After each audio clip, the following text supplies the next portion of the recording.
MP মনোনীত হতে পারি আপনাদের দোয়ায়, তাহলে আমি এই সাভারের যে উন্নয়ন, অর্থাৎ সাভারের দেখেন শিক্ষা খাতকে নতুন করে সাজানো, অর্থাৎ শিক্ষাকে বাস্তবমুখী করা।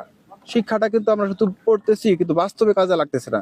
শিক্ষাকে বাস্তবমুখী করা, কিংবা স্বাস্থ্য খাতের যে আমাদের যে দুরবস্থা, সরকারি স্বাস্থ্য খাত এটা বলতে কিছুই নেই, কিন্তু কোটি কোটি টাকা বিনিয়োগ হচ্ছে এখানে। এখানে দেখেন আপনারা যে আমাদের বিচার ব্যবস্থাগুলো আছে, বিচার ব্যবস্থা কিন্তু অনেক সংস্কার প্রয়োজন।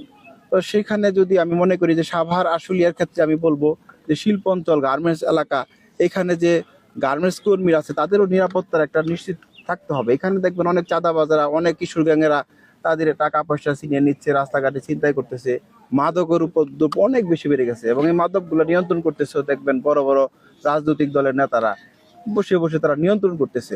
এগুলো যদি কন্ট্রোল করা যায় এবং দুর্নীতি, প্রশাসনিক যে দুর্নীতিগুলা, ইউনিয়ন পরিষদ থেকে শুরু করে আপনারা উপজেলা লেভেলে সকল পর্যায়ে দেখবেন দুর্নীতির খাতগুলা একদম স্তরে স্তরে বিন্যস্ত।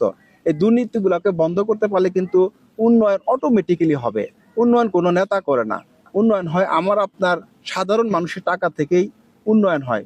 কিন্তু ওই উন্নয়নটা ব্যাহত হয় কখন? যখন ওইখান থেকে টাকাগুলা বিভিন্নভাবে দুর্নীতি করে যারা পকেট বোঝাই করে তাদের জন্য এই সাভারের উন্নয়ন ব্যাহত হচ্ছে।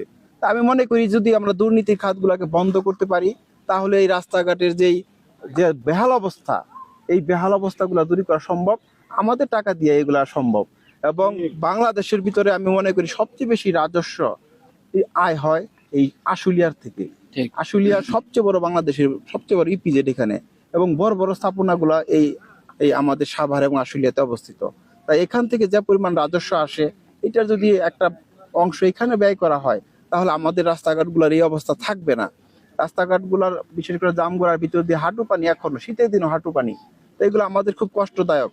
এই জিনিসগুলো আমরা যদি আল্লাহ যদি নির্বাচিত করতে পারে, আমরা তাহলে এই জিনিসগুলোর জন্য কাজ করব। এবং যারা আহত পরিবার, অর্থাৎ এই যে জুলাই যুদ্ধে যারা অনেক প্রায় 30,000 পরিবার আহত হয়ে আছে, এদেরকে অনেকে খেয়াল রাখতেছে না। আমরা আমাদের এই সাভার আশুলিয়া থেকে অনেক আছে যারা এখনো জুলাই যোদ্ধারা পঙ্গুত্ব বরণ করে আছে, তাদের কেউ দেখার নেই। তা আমরা যদি নির্বাচিত হতে পারি তাহলে আহত জুলাই যোদ্ধাদের জন্য আমরা কাজ করব, তাদের পরিবারের উন্নয়নের জন্য কাজ করব। যদি আপনাদের দোয়া এবং আশীর্বাদ থাকে তাহলে ইনশাল্লাহ আমরা জয়যুক্ত হতে পারবো।